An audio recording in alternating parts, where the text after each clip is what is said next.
இன்னைக்கு தமிழ்நாடு எழுப்பியிருக்கக்கூடிய இந்த உரிமை குரலை தெலுங்கானா, கர்நாடகா எதிரொலிச்சிட்டு இருக்காங்க. அவங்களுக்கு என்னுடைய நன்றி. மற்ற மாநிலங்களும் நியாயத்துக்காகவும் உரிமைக்காகவும் குரல் கொடுக்கணும்னு நான் கேட்டுக்கிறேன். இந்த கூட்டத்தின் வாயிலாக இன்னைக்கு நாம விழிப்போடு இருந்து நம்மளோட உரிமைகளை பாதுகாக்கலன்னா எதிர்காலத்துல இனி ஒருபோதும் தமிழர்களுடைய கையில அதிகாரம் வராது. தமிழர்களுடைய சொல்லுக்கு மரியாதையே இருக்காது. மார்ச் 5ஆம் தேதி அனைத்து கட்சி கூட்டத்திற்கு நான் அழைப்பு விடுத்திருக்கிறேன். அதுல கட்சி பாகுபாடு இல்லாம எல்லாரும் கலந்துக்கணும். பிரதான எதிர்கட்சி அதிமுக கலந்து கொள்ளும் என்ற செய்தி வந்திருக்கு. மகிழ்ச்சி. சில கலந்துக்க மாட்டோம்னு சொல்லி இருக்கிறாங்க. நான் அவங்களுக்கு சொல்லிக்கொள்ள விரும்புவது, இன்னைக்கு பாஜகவை மகிழ்விக்க நீங்க பண்ற அரசியல் சூழல்ல தமிழ்நாட்டுக்கு தீங்குதான் ஏற்படும். பாஜகவை நம்பி போனவங்க அவங்களுடைய தேவை தீர்ந்த உடனே மற்ற மாநிலங்கள் என்ன ஆனாங்களும் நீங்களே சிந்திச்சு பாருங்க.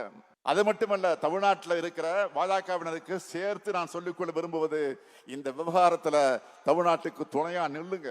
தயவு செஞ்சு உண்ட வீட்டுக்கு ரெண்டகம் பண்ணாதீங்க. நாம எல்லாரும் ஒற்றுமையா ஒரே அணியிலே இருப்போம்.